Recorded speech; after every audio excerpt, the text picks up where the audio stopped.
तो पुनः आपका गुरुजी ज्ञान क्लासेस में स्वागत है। तो दोस्तों आज का जो हमारा टॉपिक है अलंकार से संबंधित जितने भी क्वेश्चन होंगे यहाँ पे हम इसी वीडियो में हम क्लियर करेंगे और विगत परीक्षाओं में पूछे जाने वाले ये प्रश्न हैं, क्वेश्चन भी है और आंसर भी आपके सामने है। तो चलो स्टार्ट करते हैं। पहला क्वेश्चन है पीपर पात सरिस मंडूला, इस पंक्ति में कौन सा अलंकार है? पीपर पात सरिस मंडूला में तो दोस्तों यहाँ पे ऑप्शन नंबर जो बी है राइट हो जाएगा, उपमा अलंकार है।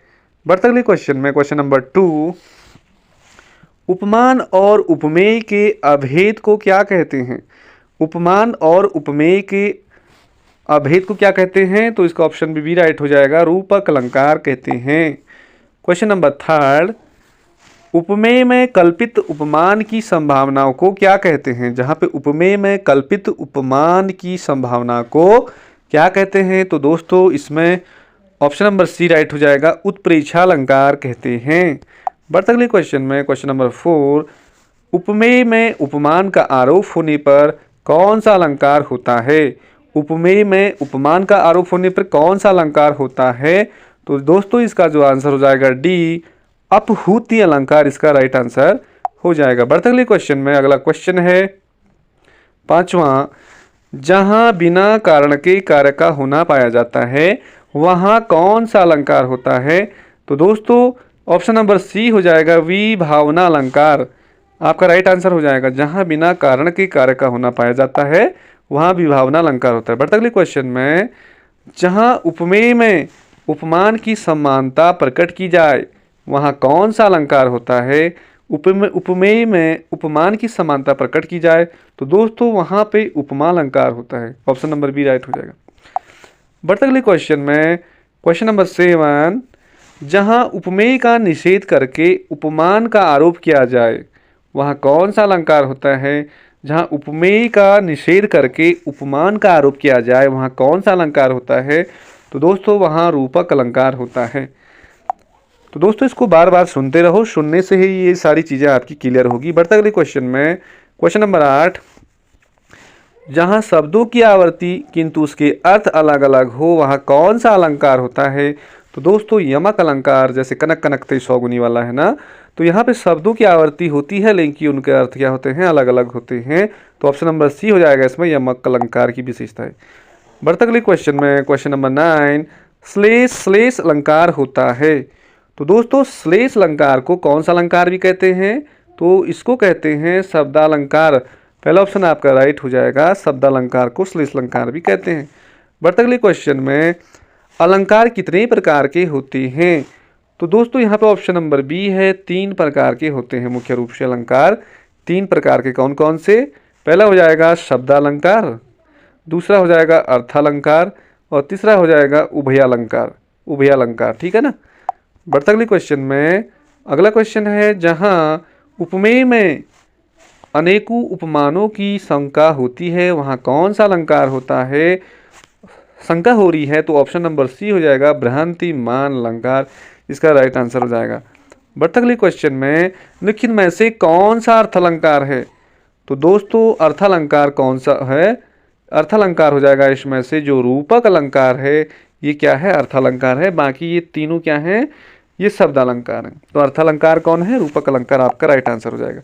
बढ़ते अगले क्वेश्चन में, क्वेश्चन नंबर 13, अलंकार में शाब्दिक अर्थ क्या होता है? तो दोस्तों काव्य की शोभा बढ़ाने वाले जो शब्द होते हैं उन्हें अलंकार कहते हैं। तो ये आभूषण का काम करता है। तो ऑप्शन नंबर सी हो जाएगा, अलंकार का शाब्दिक अर्थ है आभूषण। बढ़ते अगले क्वेश्चन में, क्वेश्चन नंबर 14, शब्दालंकार के कितने भेद होते हैं? अब यहाँ पे शब्दालंकार के कितने भेद होते हैं? तो ऑप्शन नंबर बी हो जाएगा, 5 भेद होते हैं।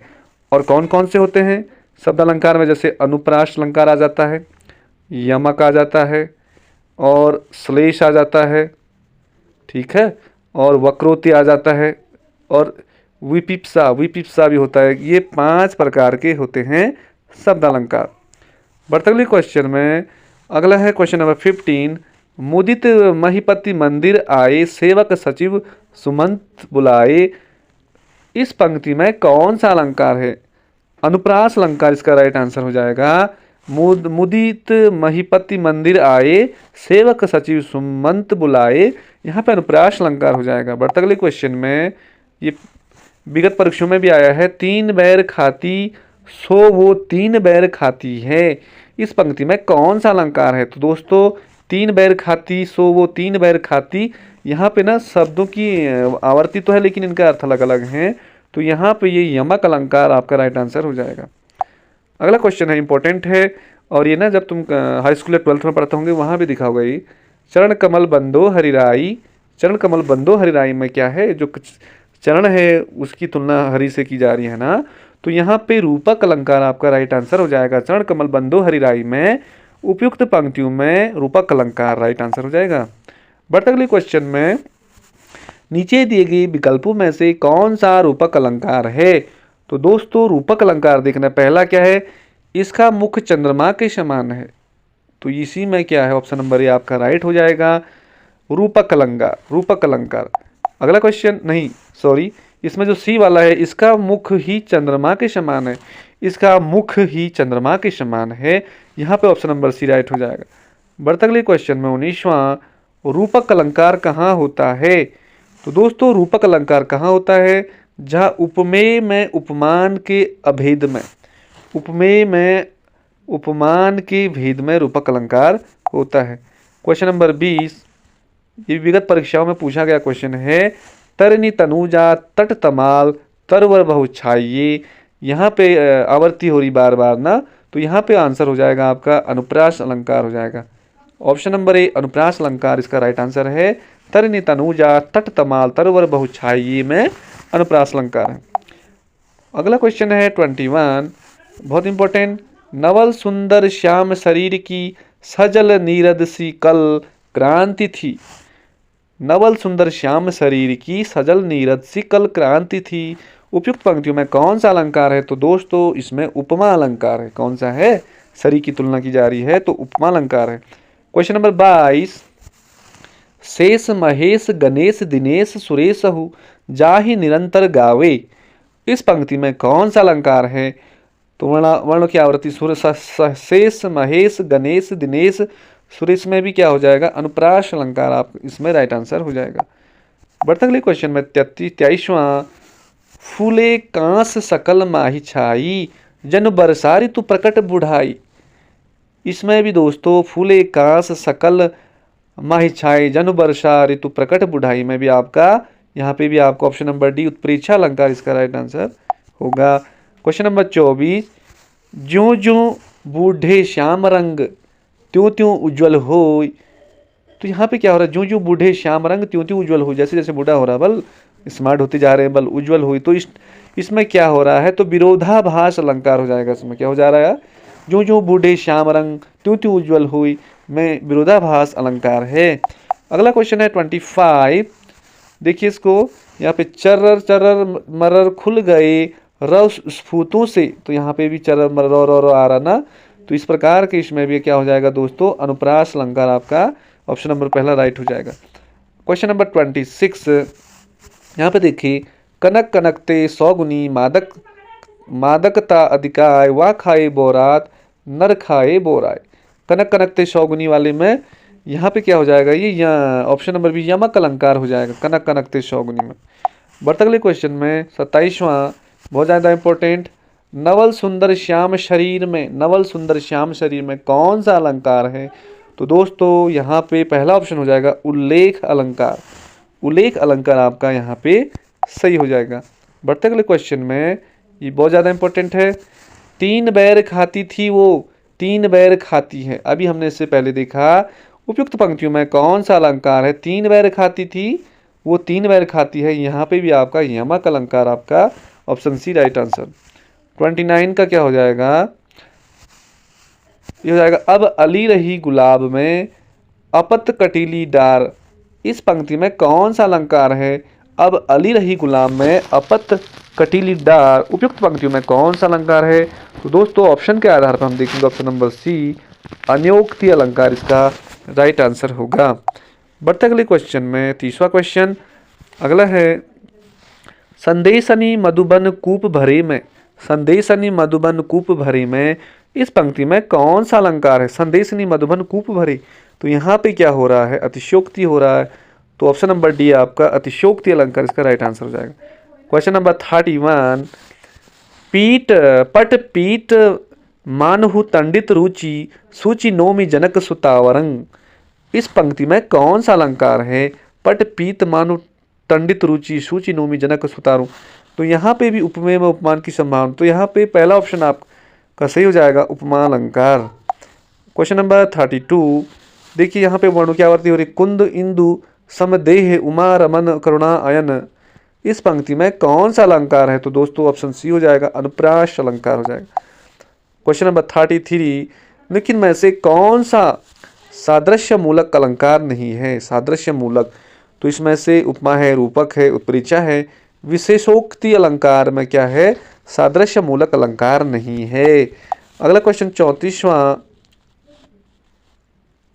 यहाँ पे लिखा है, रावण रावण सर सरोज बनवारी चली रघुवर सिली मुखधारी। तो दोस्तों रावण सर सरोज बनवारी चली रघुवीर सिल मुखधारी। तो यहाँ पे श्लेष अलंकार आपका राइट आंसर हो जाएगा, पहला ऑप्शन। क्वेश्चन नंबर 35, उषा सुनहले तीर बरसती जय लक्ष्मी सी उदित हुई। तो यहाँ पे क्या होगा? उषा सुनहले तीर बरसती जय लक्ष्मी सी उदित हुई। तो उपयुक्त पंक्तियों में आपका मानवीकरण अलंकार आपका सही आंसर हो जाएगा। अगला क्वेश्चन है, ये प्रश्न परीक्षा में देखने को मिला है, बिनु पद चले सुने बिनु काना कर बिनु कर्म करे विधि नाना। उपयुक्त इस चौपाई में कौन सा अलंकार है? तो यहाँ पे कंफ्यूज ऐसा हो रहा है ना कि बिनु पद चले सुने बिनु काना कर बिनु कर्म करे विधि नाना। तो बहुत अच्छा चिकार करते हैं बल इस टाइप से। तो यहाँ पे क्या है? विभावना अलंकार आपका राइट आंसर हो जाएगा। क्वेश्चन नंबर 37, कुल कानन कुंडल मोर पखा उर्बे बनमाल विराजती। इस पंक्ति में कौन सा अलंकार है? तो दोस्तों अनुप्रास अलंकार है। यहाँ पे कुल कानन कुंडल को वर्ण आ रहा है ना, तो ये क्या हो जाएगा? आपका अनुप्रास अलंकार आपका राइट आंसर हो जाएगा।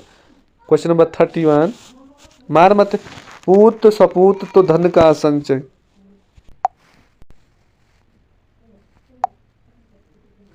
अगला क्वेश्चन है, पूत सपूत तो का धन संचय पूत कपूत तो का धन संचय। तो दोस्तों इसमें जो आंसर हो जाएगा लाटानुप्रास अलंकार आपका राइट आंसर हो जाएगा। अगला क्वेश्चन है 39, ये बहुत ज़्यादा इंपॉर्टेंट है, काली घटा का घमंड घटा नभ मंडल तारक वृंद खिले। काली घटा का घमंड घटा नभ मंडल तारक वृंद खिले। यहाँ पे दोस्तों यहाँ पे आपका जो राइट आंसर होगा ऑप्शन नंबर बी हो जाएगा, यमक अलंकार आपका राइट आंसर हो जाएगा। क्वेश्चन नंबर 40, जो रहीम गति द्वीप की कुल कपूत गति सोई। प्रस्तुत पंक्ति में कौन सा अलंकार है? जो रहीम गति द्वीप की, तो रहीम से रिलेटिव सारे श्लेष अलंकार इसका राइट आंसर हो जाएगा। क्वेश्चन नंबर 41, देखिए यहाँ पे पीपर पात सरस मंडोला। प्रस्तुत पंक्तियों में कौन सा अलंकार है? बहुत ज़्यादा इंपॉर्टेंट है, पीपर पात सरस मंडोला। तो ऑप्शन नंबर इसमें दोस्तों बी हो जाएगा आपका, उपमा अलंकार हो जाएगा। यहाँ पे क्या हो जाएगा? उपमा अलंकार हो जाएगा, पीपर पात सरस मंडोला। क्वेश्चन नंबर 42, मुख बाल रवि समय लाल होकर ज्वाला सा बोधित हुआ। प्रस्तुत पंक्तियों में क्या हुआ? उपमा अलंकार है, उपमेय में उपमान की। क्वेश्चन नंबर 43, यहाँ पे शशि मुख पर घूंघट डाले अंचल में दीप छिपाए में कौन सा अलंकार है? तो दोस्तों यहाँ पे रूपक अलंकार आपका राइट आंसर हो जाएगा। क्वेश्चन नंबर 44, पियोजी मैंने राम रतन धन पायो। पियोजी मैंने राम रतन धन पायो। इस पंक्ति में कौन सा अलंकार है? तो दोस्तों ये भी रूपक अलंकार है। राम रतन जैसा धन पायो, तो ये भी क्या है? रूपक अलंकार है। क्वेश्चन नंबर 45, रहीमन पानी राखिए बिन पानी सब सून पानी गए नाबरे मोती मानस चून। इस पंक्ति में कौन सा अलंकार है? तो रहीमन से रिलेटिव जितने भी ज्यादातर उनमें श्लेष अलंकार होता है। क्वेश्चन नंबर 46, चंदन विष व्याप्त नहीं लपटे रहे भुजंग। इस पंक्ति में कौन सा अलंकार है? तो दोस्तों इसमें पहला हो जाएगा अदत्त गुण अलंकार। अदत्त गुण अलंकार। बढ़ते 47 में, पाप प्रहार कहीं सोई भरी क्रोध जल जोई न कोई। इनमें कौन सा अलंकार है इन पंक्तियों में? तो इसमें दोस्तों पहला हो जाएगा श्रेयानुप्रास अलंकार। क्वेश्चन नंबर 48, मन सागर मनसा लहरी बूढ़े बहे अनेक, इन पंक्तियों में कौन सा अलंकार है? मन सागर मनसा लहरी बूढ़े बहे अनेक, इनमें आपका ऑप्शन नंबर बी रूपक अलंकार आपका राइट आंसर हो जाएगा। क्वेश्चन नंबर 49, मैया मैं तो चंद्र खिलौना ले हूँ, इस पंक्ति में कौन सा अलंकार है? मैया मैं तो चंद्र खिलौना लो हूँ, रूपक, इसमें भी आपका ऑप्शन नंबर बी हो जाएगा रूपक अलंकार। तो दोस्तों आज का जो लास्ट क्वेश्चन है 50वां, ये है चरण कमल बंदो हरिराई रघुराई, इस पंक्तियों में कौन सा अलंकार है? चरण कमल बंदो हरिराई में रघुराई में इसमें रूपक अलंकार है। तो आई होप आपको ये 50 क्वेश्चन अलंकार से रिलेटेड अच्छे लगे होंगे। और दोस्तों इस वीडियो को 1-2 बार आप ज़रूर सुनिए, हम आपकी मेहनत के लिए काम करते हैं, ये आपका कुछ काम आ जाए। और यदि आपको क्वेश्चन अच्छे लगते हैं तो लाइक ज़रूर करें। थैंक यू, मिलते किसी अगले वीडियो में, तब तक के लिए बाय बाय।